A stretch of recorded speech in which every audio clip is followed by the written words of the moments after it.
Welcome to our show, Echoes of Past Lives in Children.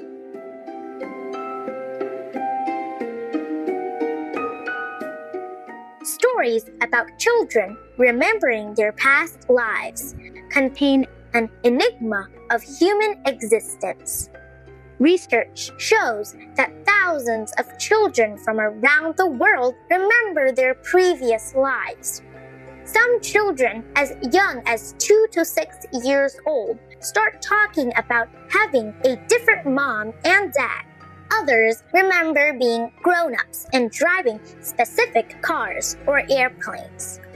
Some even know languages or skills they've never learned or speak of names or places they could not possibly know. These aren't just wild imaginations. They are experiences that are carried over from one life to another and beyond our knowledge of life and death.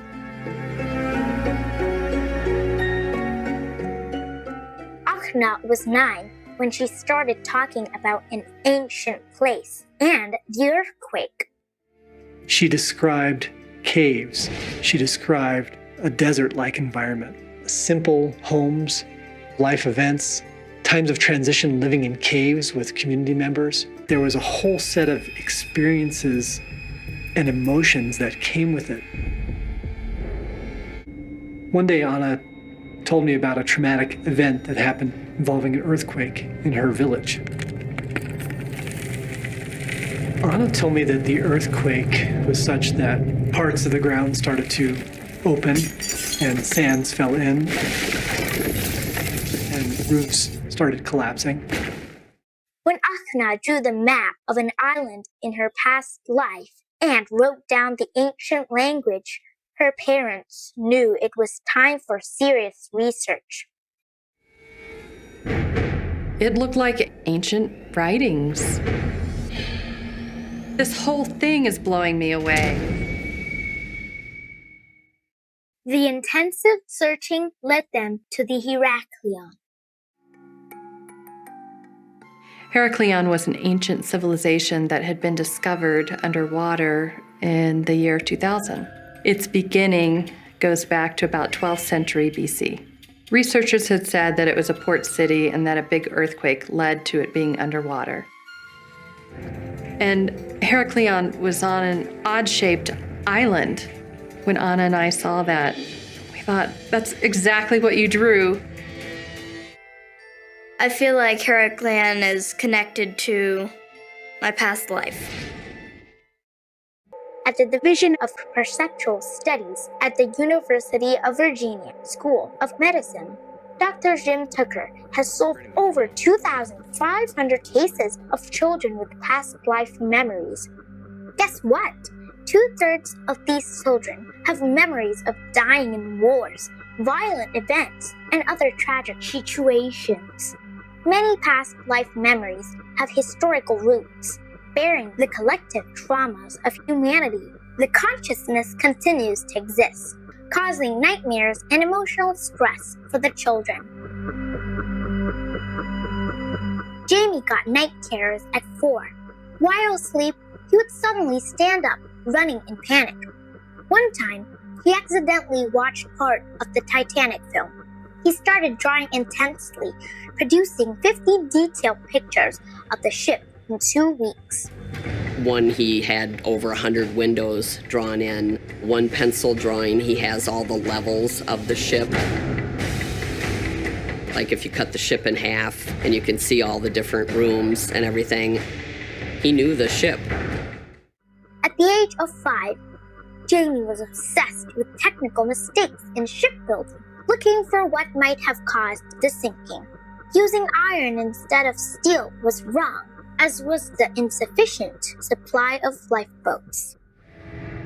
He started talking about the accident itself and how it shouldn't have happened. That there were mistakes, there were corners cut, and the men in the boiler rooms should not have been trapped. And he would cry about it.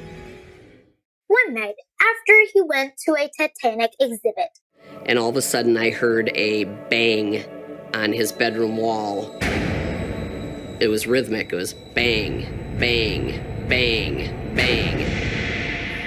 And I jumped up and I ran down the hallway and I flung the door open, and Jamie was up on all fours on his bed. He was staring at the floor and he was almost convulsing. He was shaking so hard. And before I could even do anything, he screamed, and I cannot tell you the terror in his voice. He screamed, "She's going down." It didn't sound like a little boy. It sounded like a man.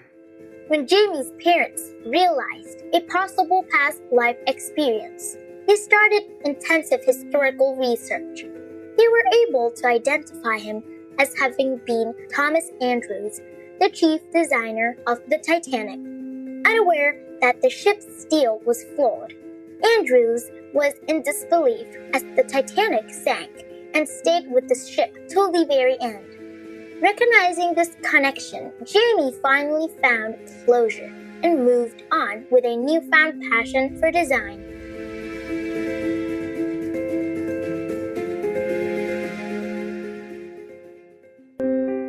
It is scientific knowledge today that our consciousness and experiences continue to exist after the physical body perishes. However, reincarnation, as it is often called, does not simply mean someone continues living from one body to another. Many children with past life experiences recall that planning their lives' journey in heaven is a miraculous matter. There is a divine purpose in the life unfolding ahead. Jada talked with excitement about choosing her mom while in heaven. Jada suffered from visions of walking into a fire and being forced to die. When her family visited the hill of Usmich for the Beltane Fire Festival, Jada screamed desperately at the sight of the fire. Her mom had to hold her and drive her away. Months later, Jada told her mom she saw something in the fire. She said, "I saw men with swords all around, and I saw men in robes, and they were white robes. Some of them were holding tall sticks with shiny gold crosses on the top." And she said they were very, very scary. They were going to make me die. And so instead, I walked into a big fire.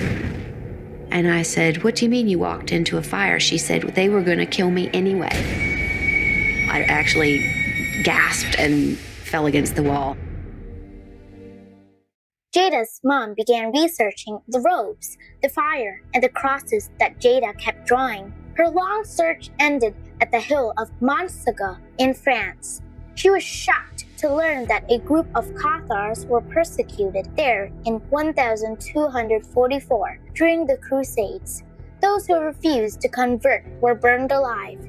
In resistance, the last Cathars walked into the fire themselves. I was really scared because I could remember them. I walked into the fire on myself because I didn't want them to push me into it.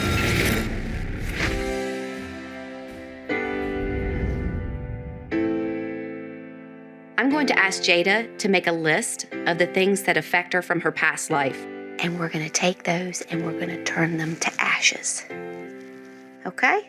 Okay. Bye-bye, past memories. Okay. Awesome. Reconnecting with God's love from the physical domain must be part of Riley's life plan, a purpose he probably had discussed with his parents while in heaven. At the age of 3, Riley began talking about his old dad. My name is Riley. I'm 6. My old dad's name was Cedric. He flew a plane with guns on it. He came back from the war different. He had 2 uniforms, dark green and gray. His parents searched for the name Riley remembered, Cedric Parker, and discovered Cedric Popkin, an Australian soldier from World War I, whom Riley recognized from several photos.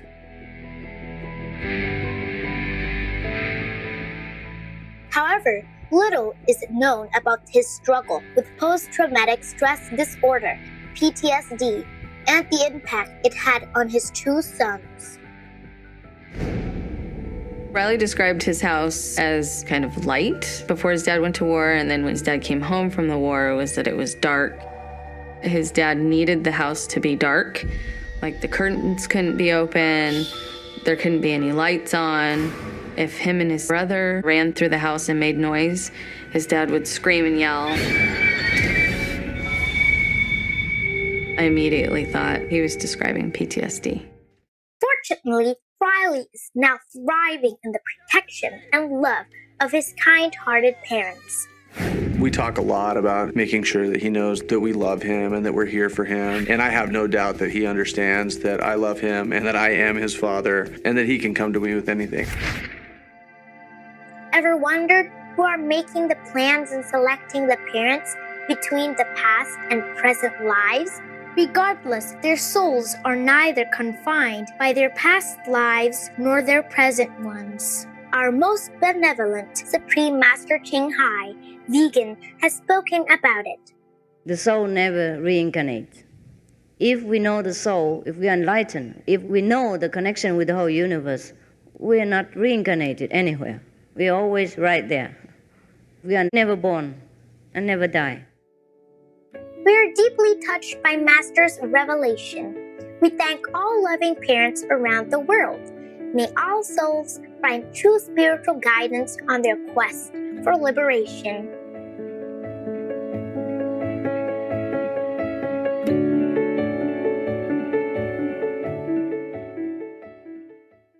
The food system is broken and has been doing a lot of harm to people on the planet. And now they're seeing these solutions that are really changing the paradigm of how food is produced and changing it from animal-centric to plant-centric. T.K. Pillen, vegan. Heaven-seeking viewers, it's been a pleasure to have you with us.